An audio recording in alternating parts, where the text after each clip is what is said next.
This conference will now be recorded.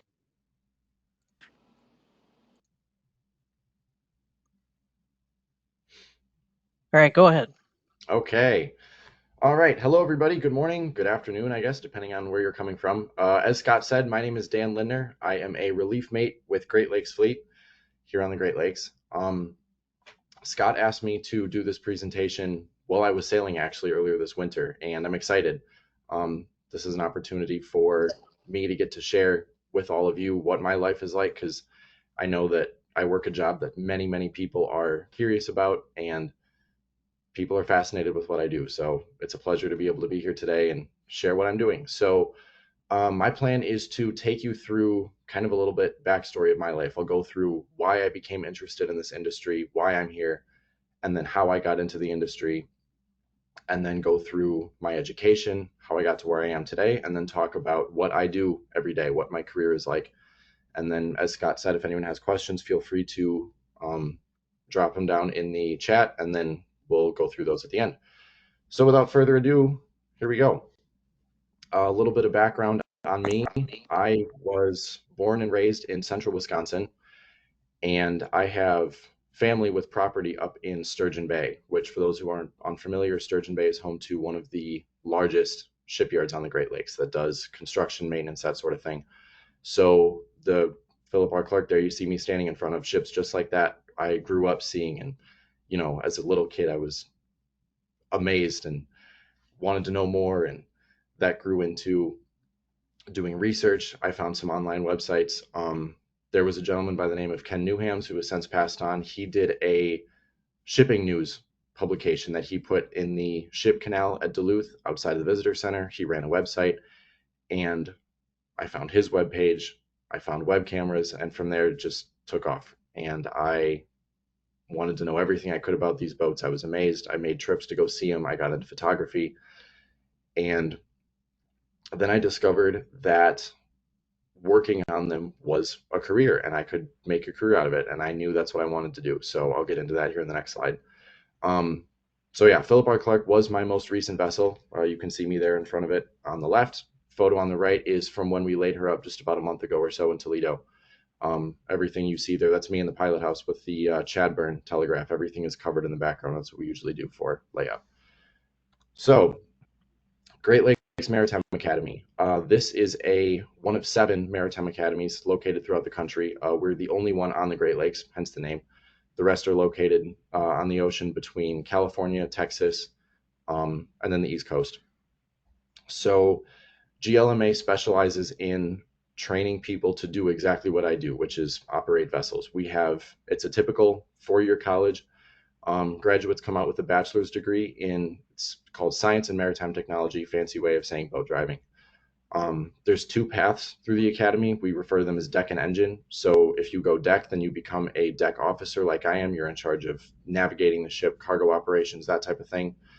And on the engine side is exactly like it sounds. You run the engine. You run the engine room, the plant. You're in charge of anything mechanical aboard ship.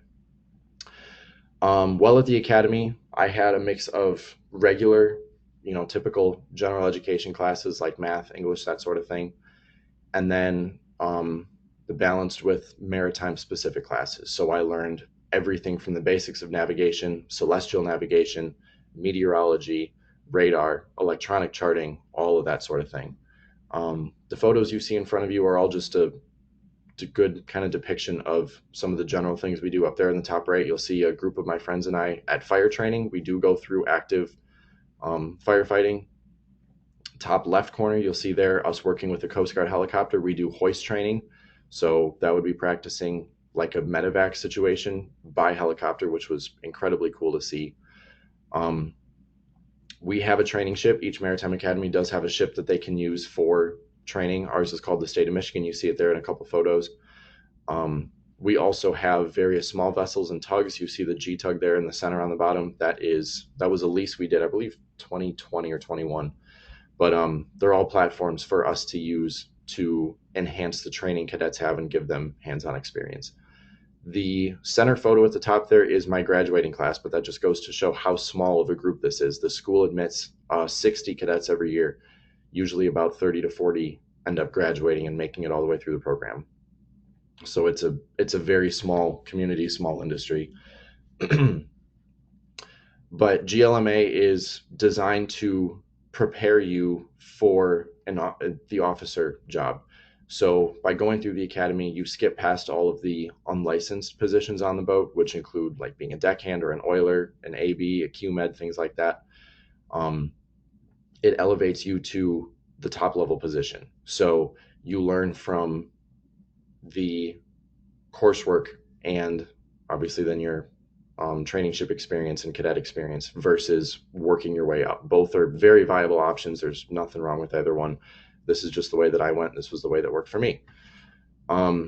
So I was lucky enough to be on 2 different training ships, the state of Michigan, and then also I joined Texas A&M Maritime on the Kennedy for a month in 2021. I did the Kennedy first. That was a month-long round-trip cruise. We left from Galveston, Texas, and sailed through the Gulf of Mexico to Charlotte Amalie in the Virgin Islands, which you'll see the bottom right photo there is the Virgin Islands, typical tropical Caribbean paradise. So that was just a 1-month round-trip cruise. That was a considerably larger ship. There were about, I believe, 250 to 300 cadets on that boat. And we learned, we were hands-on doing navigation, deck work, just learning day-to-day shipboard life. After that trip, I joined the state of Michigan on the Great Lakes. I was there for 2 months, and you see a couple pictures there of the center bottom photo is in Chicago. The one above that's the Mackinac Bridge that connects the lower and upper peninsulas of Michigan.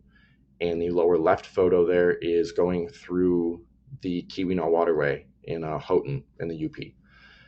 State of Michigan was a really, really cool experience. That was when the ship is on a training cruise with cadets, we travel all over the Great Lakes, visit various ports, we run the rivers. We as cadets get hands-on, get the opportunity to steer the boat, to navigate, to learn how all that works. And then same kind of thing as the Kennedy, we do deck work, maintenance, just learning the ins and outs of shipboard life every day. So it's a very good starting point for just getting people acclimated to what life on a ship is like and what their experience is. From there, I moved on to Cadet Sea Project. So this is where you were kind of let free, we're cut loose a little bit. Cadets will be placed on various ships, both on the Great Lakes and oceans. And you're there by yourself as far as there's no one else from the academy there with you. So you go out, you join an active working ship, and you're there to learn. And you go from there. You just pretty much dive right in with what you're asked to do. So I joined the American Mariner first in 2021. I was on that boat for 3 months in the fall and winter, and then I was on the Walter J. McCarthy Jr. for the summer of 2022. Both of those are Great Lakes, Sturgeon Bay built ships. So I never did get the chance to do an ocean commercial project, but this got me a ton of hands-on Great Lakes experience. I was able to do everything from working the job of a deckhand and learning the ins and outs of unlicensed work. I was able to navigate both these ships and everything from ship's business paperwork to navigation, maintenance, the day-to-day operations.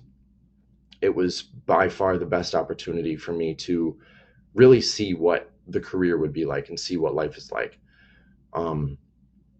I had a great time on both projects, and they definitely helped prepare me for what my career would be like. So then that's where we'll get into next. I have been with Great Lakes Fleet since 2023 when I graduated. These 2 pictures are both since my graduation. The one on the bottom right is me in the pilot house of the Philip R. Clark at the wheel. The one on the left is aboard the Presque Isle in Indiana Harbor. Great Lakes Fleet started, it's one of the oldest companies on the Great Lakes that's still around, started as Pittsburgh Steamship in 1899. It's changed hands many times. It was U.S. Steel for a long time, gone through a couple corporate owners. Today, we are owned by the Canadian National Railroad based out of Ontario, and we're operated by Keystone Shipping Company out of Pennsylvania. They also operate an ocean tanker fleet. And then they maintain our fleet as well. So we have our own little Great Lakes operation. We have 7 vessels in active service, which many of you who are familiar with the Great Lakes will probably know. These four that you see here in front of you are the four that I have worked on thus far. So the Philip R. Clark in the top left and the Arthur M. Anderson in the bottom right corner are sister ships, both members of the AAA class. They are 73 years old this year. They were both built in 1952. They have been modified significantly since they were built. Today they measure just shy of 800 feet long. They both carry about 25,000 tons of cargo. Top right photo you see is one of our 1,000-foot vessels. It's the Presque Isle. She is unique because she is a tug and barge unit. She's our weird child. She is a integrated tug barge, which means that the tug and the barge have a rigid connection, so to speak. It operates otherwise just like a normal ship. She can carry about 54,000 tons of cargo. Bottom left photo you see there, that's the Great Republic. She is the smallest vessel in our fleet, just over 600 feet long. She's what we call a river class vessel. So she is able to navigate a lot of the tighter ports, narrower rivers, things like that, that the other ships can't do. So she handles a lot of our more specific contracts to smaller customers, places like that. Here we've got just a couple interior photos just to show you all a little bit what these ships look like on the inside. Top left, that is the pilot house of the Arthur M. Anderson. A little bit different than what it looked like in 1952 when it was built. You can see there we've got some modern radar units. On the right of that photo there, you see the steering stand, the steering unit. The golden bronze item with the red glow you see in the center, that's the Chadburn. That is original to the ship. That is the engine communication. That's how we order up what speed we want from the engine room, because she is still a steam-powered vessel. Top right photo there you see, that is what the Clark and the Anderson's steam turbine engines look like. They are also original to the ships. They produce about 7,000 horsepower. Fully loaded, both those vessels can go about 14 to 15 miles an hour. And then that steam plant also powers the entire rest of the ship as far as electronics, lights, heating, cooling, all that stuff. Bottom right photo you see there, that is what a cargo hold looks like. So that's where we actually carry our cargo. We load it through openings in the deck, which in that photo you see at the top there where the light's coming in, those are called hatches. And then the cargo, when we want to unload, is gravity fed, thanks to those slopes that you see in the cargo hold there, onto a belt that runs below the cargo hold. So it falls through those gates, which run down the center of the hold. Switch over to the bottom left photo here, you see that's what the tunnel looks like below the cargo hold. So those gates open from the cargo holds, cargo falls onto that conveyor belt, which then runs it to the stern or back end of the ship. The cargo is elevated through a couple different systems that we have that brings it onto a self-unloading boom we have that's mounted on deck. That boom is usually about 250 feet long, and then we can swing it to either side about 90 degrees to port or starboard, which allows us to unload cargo pretty much anywhere our customers want it. It's a very, very efficient system. It allows us to operate independently. We don't need cranes or anything. We don't need any help from shoreside equipment. We can do everything on our own. And then the photo there you see in the center on the bottom is the mess room, which is the dining room on one of our ships. So here's a little bit of some cargo work. This is what cargo operations look like on the Great Lakes. So Great Lakes fleet specifically, we carry primarily iron ore and stone. We'll do the occasional load of things like sand or coal, but primarily we focus on stone and iron ore. Top right photo you see there, that is the quarry at Calcite, Michigan. You can see us, that's loading stone into the Arthur M. Anderson there. And then the photo on the left is loading iron ore out of the conveyor shuttles at Two Harbors, Minnesota. So the iron ore docks, as you can see there, there's iron ore flowing in the entire length of the ship. We usually load half the boat at a time, and it's a much different operation, whereas with stone, we only load one hatch at a time. There's one belt. Across the bottom there, towards the bottom right, you see there's that blue pipe-looking thing. That is a grain load I took off the American Mariner. That's a photo I've just included there to show what it looks like as cargo is going into the hold, but that's grain, which a lot of ships do carry. We do not, but so this is what the cargo operations look like, what we do.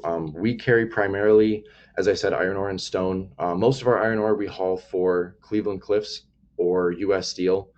We'll load typically in Duluth or Two Harbors, Minnesota, sometimes also Marquette, Michigan. We'll take that down to pretty much anywhere where there's a steel mill, but most commonly we'll go to the south end of Lake Michigan, the mills at Gary, Indiana, Burns Harbor, Indiana, places like that. We'll also take iron ore to Toledo, Ohio, Cleveland, Ohio, Nanticoke, Ontario on the north end of Lake Erie. Stone, we will carry almost anywhere around the Great Lakes. Stone is loaded in quarries out of mostly northern Michigan. We'll take stone to places in West Michigan, so down Lake Muskegon, Buffington, Indiana. We'll take stone sometimes up north to Duluth. We'll take stone to the Rouge River in Detroit for the factories there. Down in Lake Erie, we've got many, many destinations for that. These cargoes are used for everyday industry things. So this stone will go into everything from construction, steel making, road building, things like that. There's fleets on the Great Lakes that carry salt, which is used to salt our roads in the winter. The sand that we carried this year was used for both golf courses and also fracking, so drilling oil.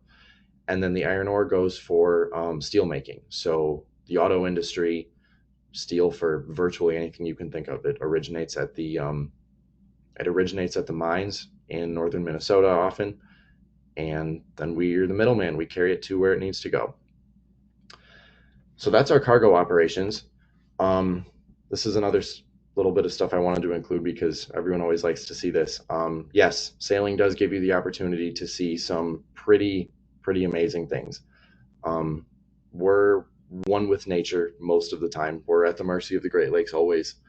And so all of these photos you see here, I've taken just over the last 2 years. Each of these is a different occasion of me being able to see the Northern Lights, which is pretty cool.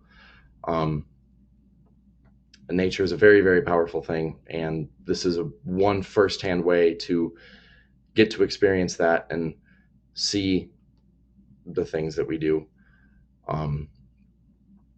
Likewise, on the following slide, I have some winter sailing photos. This is the other side of it. This is the side that makes people not want to do this job. All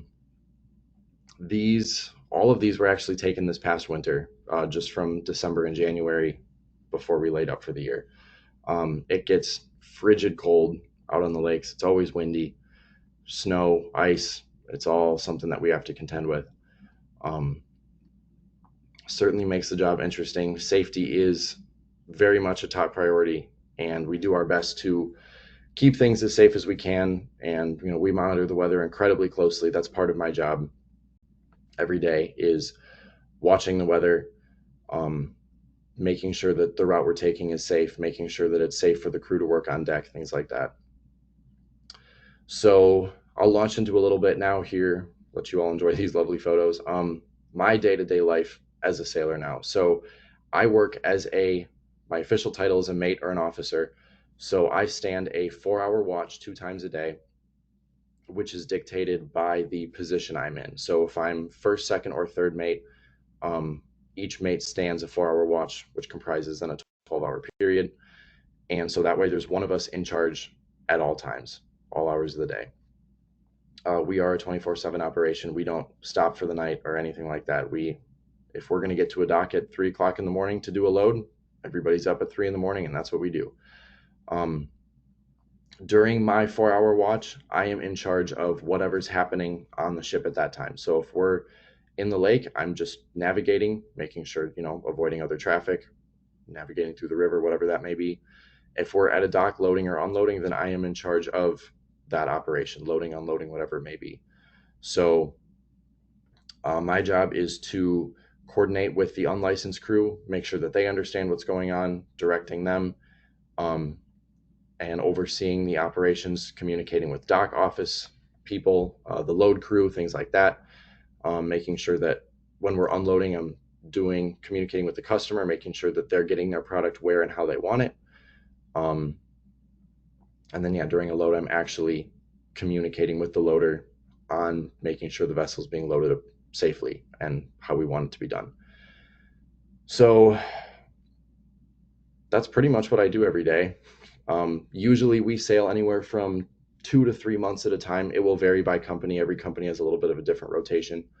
Um, we'll do about 2-3 months at a time, and then I'll get a full month of vacation in between there, um, which is certainly much needed because when you're out there, we don't have weekends are not a thing for us, or evenings off, things like that. The longest you ever have off from the moment you step on the ladder to get on the ship till the moment you leave is those 8 hours. So it is certainly, it's exhausting, it's mentally taxing.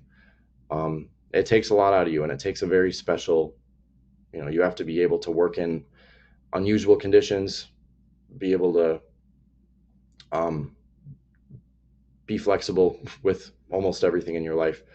But at the same time, it can be incredibly fun. It's a very, very cool job. It's very rewarding. And I couldn't be happier as far as making a career choice. This is something I, like I said earlier, wanted to do since I was a little kid. And I am very, very happy to be doing what I do today. And I really enjoy it. I believe that is all I had. Um, Scott, are there questions that people have? Did you have any?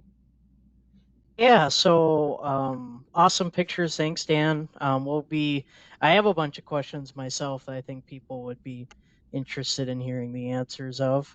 But what I'm going to do here quick is before we get to those, going to switch over here to my presentation quick just to give people some updates on the two visitor centers and such. So I will kind of take over briefly here. Um, Make sure I'm showing the right one. All right, awesome. So before we get to questions and such, here are some updates with our visitor centers. So for the Lake Superior Maritime Visitor Center, right now we're still on our winter hours, open Friday through Sunday, uh, 10 a.m. to 4:30 p.m. We are potentially going to be switching to our spring hours the week of March 30th, and that's going to be a little tentative. We're kind of delaying the start just because of training and such. And that those hours would be open Thursday through Tuesday. But besides that, when the building isn't open, we still have those cell phone tours outdoors, and we have a virtual online tour of our visitor center online. For the Sulaks Visitor Center in Sault Ste. Marie, the open house is also tentatively scheduled to March 25th when the locks are supposed to open 9 a.m. to 3 p.m., where you're able to go in the visitor center. It's kind of the only earlier day that they're open until they're open for the summer on May 1st. But the park is open daily 9 a.m. to 6 p.m. when the visitor center isn't open. I say tentatively for the open house because it might change at the lock's opening date changes. We haven't heard any updates on that yet, so that's just something to keep in mind. Um, let's see again. Please do tune in to our next program we have next month on the 3D shipwreck models that have been done by Andrew Goodman with the Great Lakes Shipwreck Preservation Society, April 3rd, same time, 12:30 Eastern, 11:30 Central. Here's a little quick plug on a visitor center event we have going on. If you're here in the Duluth area, we have our annual community cleaning day coming up next week on March 12th. From 10 a.m. to 3 p.m., where we get help from the public, any volunteers that show up and clean the museum, getting it ready for the upcoming tourist season.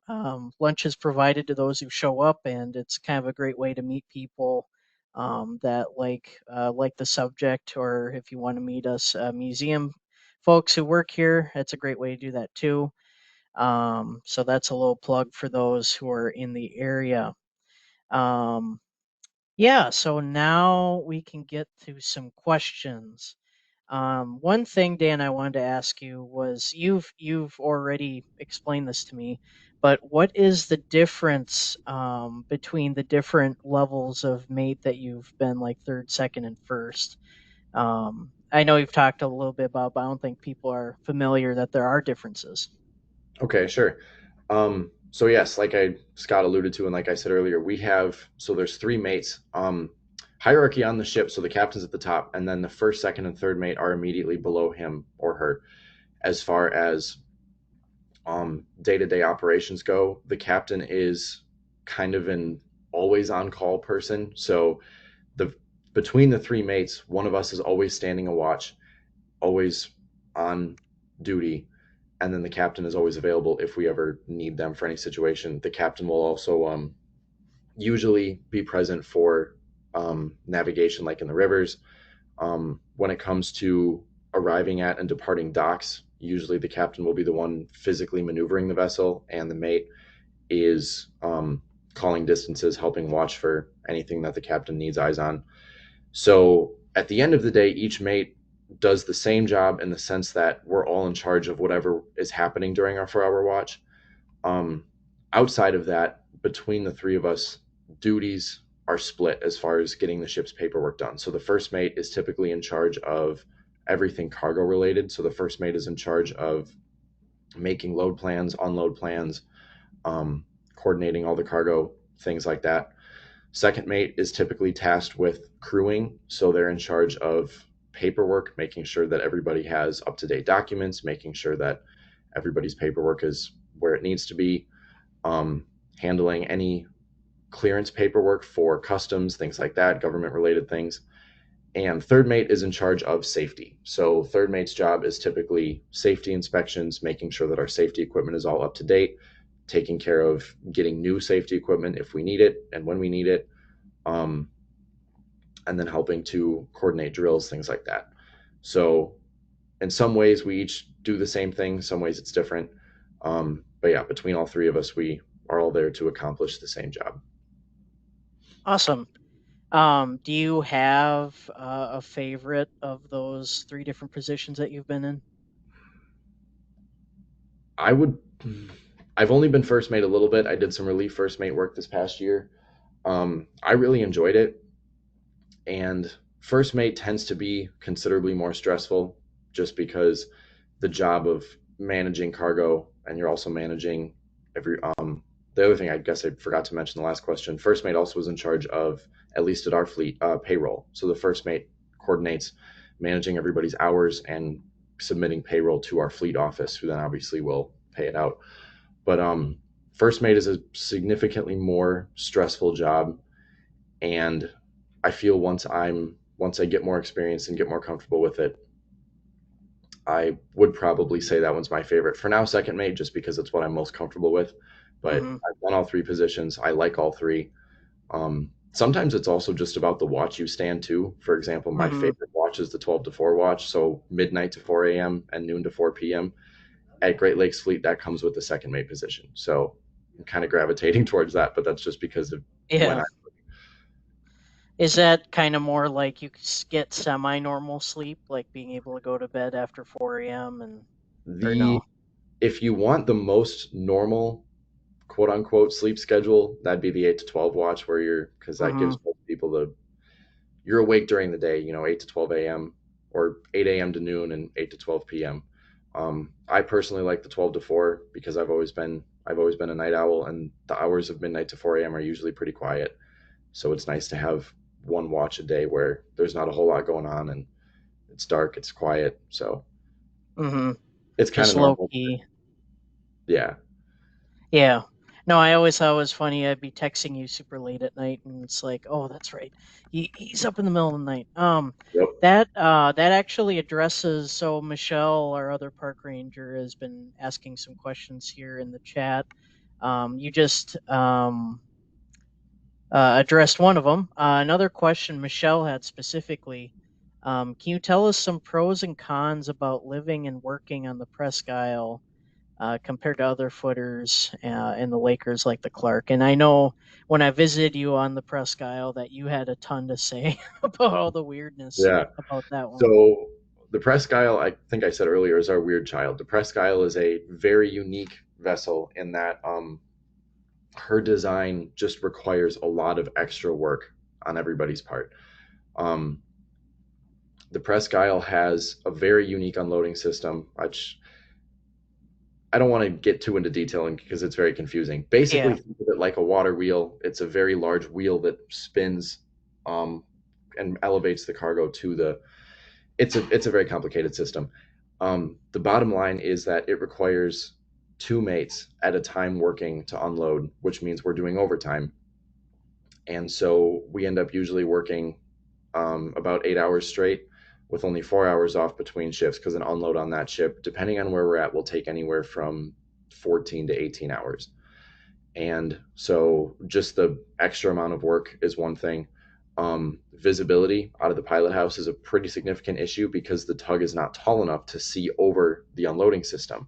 So piloting the ship is a whole challenge in and of itself because you have to stand well off to the side. Usually you try to pilot from dead center so you can see what the ship is steering on. Um, so just everything about normal sailing is different and it's more of a challenge on that ship. The ships like the Clark and the Anderson, you could obviously, we call those forward enders. The pilot house is forward at the bow of the ship. So visibility isn't an issue because you can see everything in front of you. The challenge with those boats comes that the length of the ship is behind you. So when you're making a turn, things like that, you have to account for the fact that you can't see the ship behind you.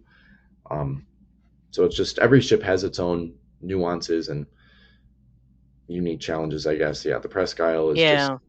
uniquely designed, which makes it a bit of a challenge, but it's a Hmm. fun boat. We love it. We love it. Yeah, at least you love it from a distance, not actually on it most of the time. Yeah. Yeah. Um, I can't remember. You've probably addressed this at some point, but do you have a preference on forward versus rear-ended pilot houses for? So honestly, I don't. Hmm. Not really. All of my training experience was on after enders, so pilot house at the stern of the ship where you can see the whole boat in front of you. I really liked those, got good at them, and then when I started with Great Lakes Fleet and started on the AAA's, that's where I learned forward enders. And there's pros and cons to both as far as when you're navigating in the river. In some ways, um, it is kind of a personal thing. Some people prefer being up forward. Some people prefer being aft where you can see the ship turning in front of you. I don't really have a preference. I'm okay with both. Forward enders tend to be, I tend to like forward enders better um, so far, but I don't really have a huge problem with both. Um, Gotcha. I Cool. just saw the question that popped up, so I'm just going to answer that one right away because someone Oh yeah, asked go ahead. differences between forward and after ender. That is another big thing between why I would like one versus the other. Forward enders, the deck crew does live up forward. So the mates, the captain, and the wheelsman live in the forward end of the ship. Um, it might as well be akin to minus the sea living on land because it's quiet, there's no vibration. On an after ender, you've got the vibration of the engines. It's usually pretty loud.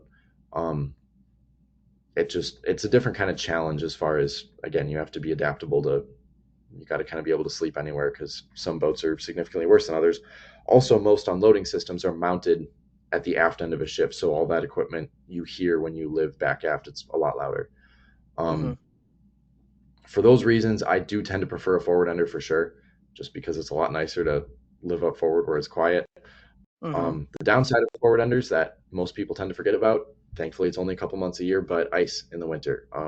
Plowing through the ice genuinely sounds it's an earthquake. I don't even know what an earthquake sounds like, but it's deafeningly loud. So it has its downsides too. But yeah. So that's the differences. Awesome. Before we get to the more recent questions, sorry to Elizabeth who was asked questions a long while ago, so I thought I'd address those quick before we move on. Elizabeth was wondering, are you always on the same boat?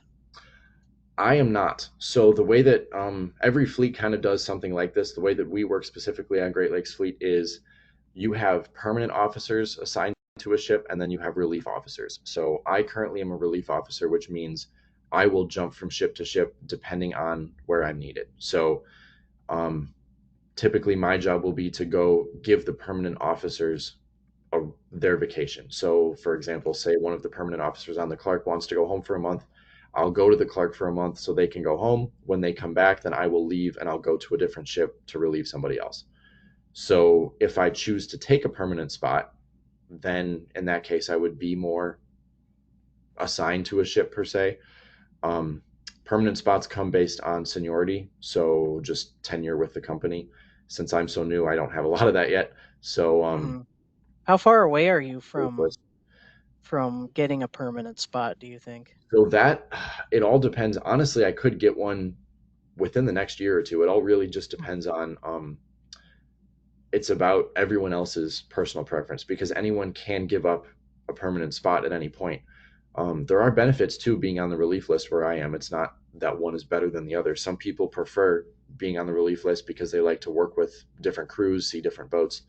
Um, that's the whole reason I joined. There were permanent spots open when I joined the fleet, and I chose to go on the relief list because I wanted to work on all the boats and see what I could. So if I wanted a permanent Awesome. spot, I could probably get one within the next year or two. But yeah, for now, I'm enjoying bouncing around still. So Yeah, and you still have a couple more boats in the fleet you haven't been to yet. Awesome. And then Elizabeth also had the question: was this past winter harsher weather-wise than past ones for the shipping season? yes and no. Compared to last winter, the winter of 22, or I guess that would be 23, 24. Yes, last winter was very little ice cover. We had very little issue with the weather. This past winter, it seemed from pretty much mid December on to the rest of the year, it seemed like almost every single trip we had to take a weather route or we had to contend with weather. Ice in the rivers was a pretty significant issue. The Anderson got stuck one day in the St. Mary's River. It was only for a couple hours, but they got stuck in the ice. We had ice escorts multiple times, and it was definitely we had a cold snap in January that made it pretty rough. Hmm. So it's hard Maybe to some more below zero temperatures. yeah, compared to last winter, this year was absolutely worse. Years past, winters have been so back and forth lately. It's no one knows what normal is anymore. Yeah, I can't imagine how awful it was. Like the winter 2014 to 15, I think it was. That was like really bad.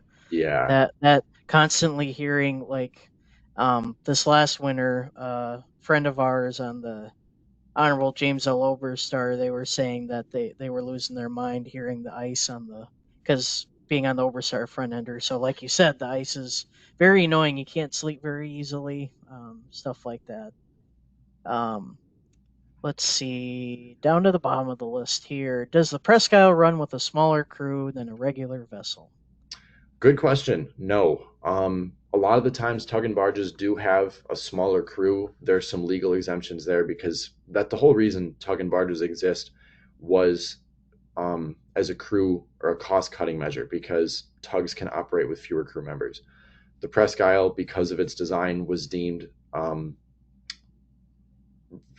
it was exempt from that law. The law doesn't apply to it. So the ship runs with a full crew. I believe she has about 21 or 22 on board. So the Presque Isle does have a full crew, same as everyone else. The tug is probably one of the biggest as far as tugs go for tug and barges on the lakes, but the rooms are tiny. The unlicensed crew are bunked up. There's two guys or girls per room with shared bathrooms, so it's definitely a little bit tighter living quarters. It's a lot smaller, but it is a full crew. Yeah, they I believe if my history is correct, they were hoping that they could do that smaller crew, but They it were, was yeah, just so unwieldy. Yeah, that was the I've plan. seen But pictures of what the tug looks like underway, and it does not look stable. It's like leaning forward, like it's yes, charging everywhere yep, it's going. that's part of the integrated tug barge thing. It's Um, not meant to be apart. let's So see. Hmm. Let's see. Next one. Is there a below deck passageway between the ends of a laker? And do you normally have to walk the deck aft for meals? good questions. After enders tend to not have below deck passageways for obvious reasons because usually people don't live up forward. Um, Hmm. every ship will have the unloading tunnel, so that is always an option. Um, the downside of the unloading tunnel is, it's the bottom of the ship, so you have to take many flights of stairs down. Usually, it's muddy and wet down there. Um, the most forward end ships do have a walk tunnel that's designated for getting between ends of the ship, so the steamers do. Um, the galleys are almost always aft, so yes, you do have to walk aft for meals. There is one exception actually in our fleet. The John G. Munson does not have walk tunnels. So if you want food on the Munson and you live up forward, you either take the deck or you take the weather, not the weather tunnel, the unloading tunnel down in the bottom. So most forward end ships do have walk tunnels, but not all. I wonder why the Munson doesn't have one. It was to maximize cargo capacity when she was built. She was built to carry coal, so they thought it would take too much space. They got rid of them. Interesting design. Interesting. That's a fun fact I didn't know. Let's see. Someone else asks, could you explain the loading process so the weight gets distributed evenly? How sensitive is the ship to doing this properly, and can you damage the ship if this isn't done properly? For sure. Okay. Yes. Loading, that is part of, I guess I should have explained that in more detail earlier. Loading is one of the most important things I do as a mate. That is part of the reason that being a mate is so high stress and requires the education and experience it does. The ship, if you think about it, like, I mean, I don't know a good example, but it's basically a large iron box, right? Anywhere from 600 to 1,000 feet long. If you concentrate a large quantity of cargo in one spot in the ship, you're significantly stressing that part, and the ship absolutely could break. It has happened many, many times over the course of all the years of everything. Can you guys hold on for just 1 second? I'm in a hotel and they're asking. Hold on just 1 second, everybody. I'll be right back. Yep, no problem. Yeah, he's getting to the end of his. They're trying to get him out of his room so they can clean it. But anyways, what else are we gonna talk about? Oh, go ahead, Dan, since you're back. I'm back. Sorry, I'm in a hotel here. I'm traveling and they're trying to kick me out. So, but yes, we can finish up here soon. So we're good. To finish that question off, yeah. So when we load, we will part of the first mate job is you strategically make a load plan. So we load different points of the ship at a time all along the length of the ship to distribute weight and minimize hull stress.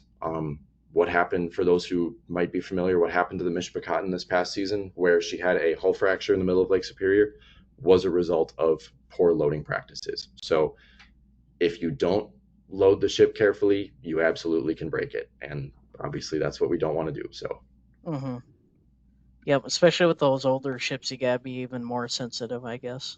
Yes, absolutely. Yep. Actually, I believe that question also asks, how sensitive are the ships? It's steel. They can take a lot.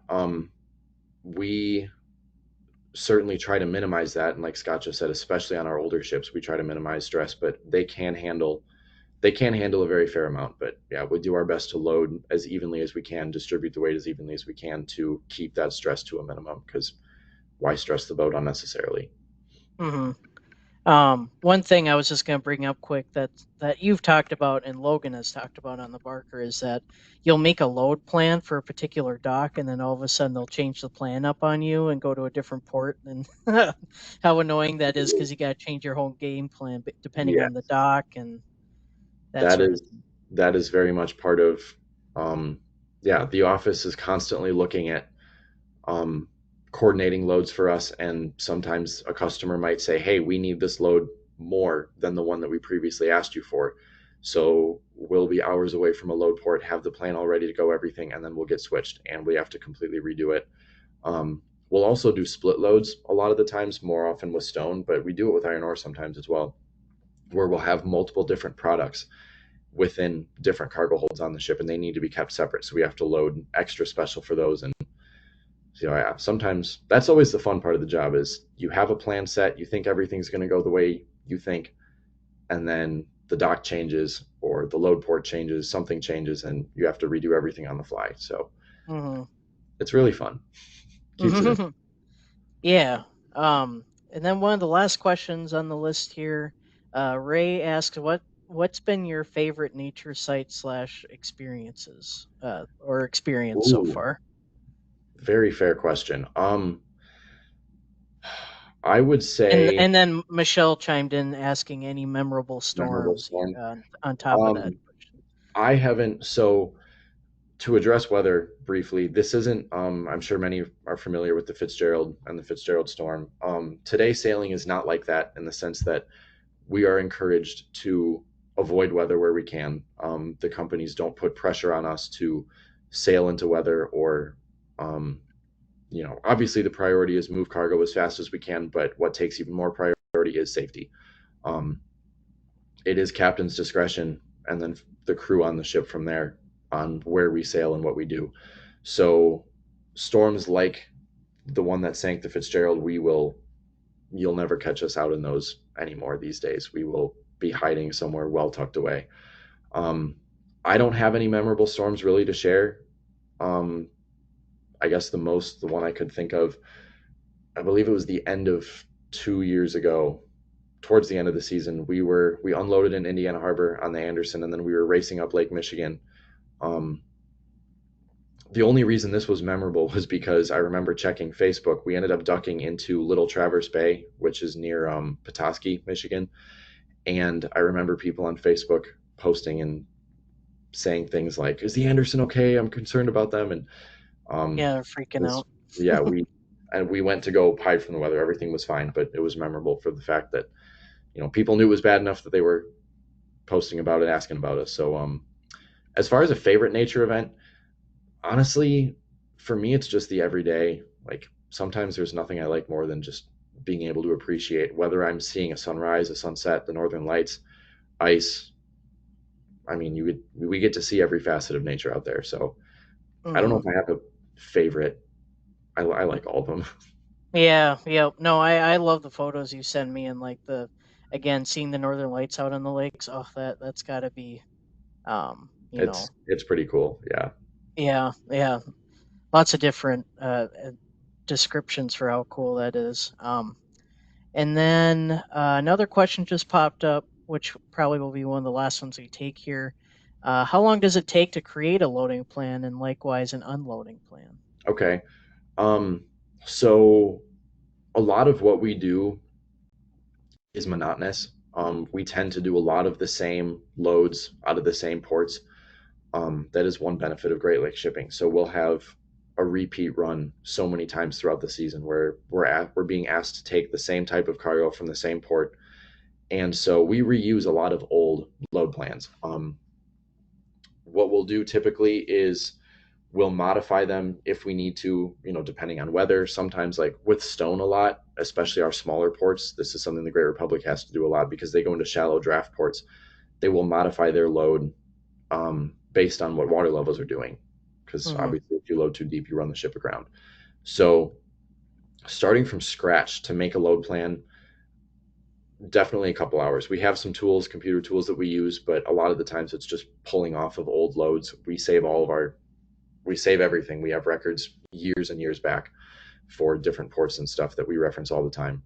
Um, so a lot of the times on the day-to-day operations, like I said, we're just doing the same load that we've done before. So it's really just maybe a 15 to 20 minute quick up, grab the last load that we did there, modify it if needed, and that's it. But yeah, Hmm. starting from scratch, it's definitely a couple hours. Unload, we always unload the boat the same way, to minimize hull stress. So we use typically the same unloading plan. The only reason that would change is if we have multiple products on board, because obviously then to not mix them, we have to unload certain cargo holds at a time.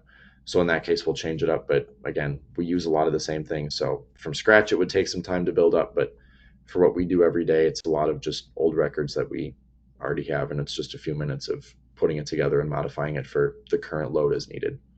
Hmm. Yeah, it's all these small technical things I just never think about that Mm-hmm. you have to deal with. And then, of course, as we thought might show up, someone's asking, "Can you share anything about the future of the Arthur M. Anderson?" And that's Very been a fair big topic question. of conversation the last Yes, few I know months. everybody's wondering. I cannot share anything on the future of the steamers. Here just to talk about what I do and what my life is like. But how does the Hmm. crew feel about the boat nerds? Very good question from Mr. KYS. Of course, yeah. So there's definitely a level of um, difference between what we do and the quote unquote boat nerds. Um, as someone who grew up as a boat nerd, I think I can speak to this for sure because I have been both sides. Um, it's there's no way to understand the life of a sailor and what you do until you actually do it, and that goes for so many other jobs too.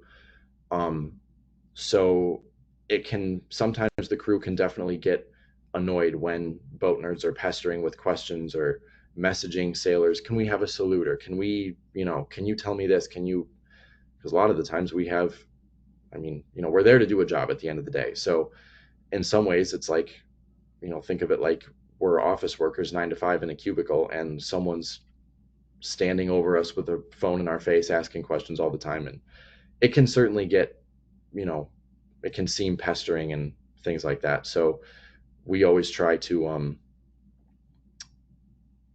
minimize things like that where we can. But at the same time, it's a level of, as someone, like I just said, as someone who was a boat nerd, I very much understand the feeling of excitement when you see a boat and wanting to interact with the crew. So we always will do our best to try to wave at people where we can, give salutes, things like that, because sometimes that is part of the fun of our job, is being able to interact with people and coming in. Like, there is nothing like coming into Duluth when there's a full crowd in the middle of the summer and everybody's waving and cheering and excited. The energy is really fun. So Awesome. All right. Well, unless any other questions kind of pop up, I'm going to leave us kind of on the last screen here that we have of all sorts of links and such if you want to learn more. We need to change the vessel schedule link there, but that's okay. Harbor Lookout is the vessel schedule link for us at Duluth, and there are some of our Facebook pages, Sulux, LSMMA, all the interesting stuff there, as well as our YouTube channel.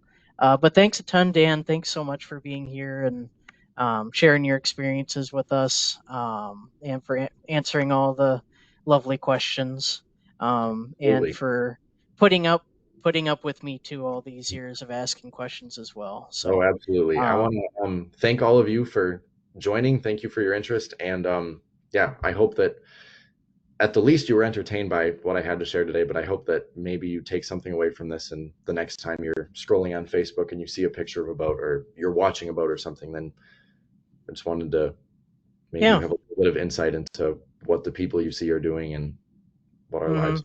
So, And who knows, maybe you'll inspire a younger person out there to get in the industry. You never know. and that too. All right, cool. Thank you everyone for joining again. This has been recorded, so you can go back and watch it again if needed.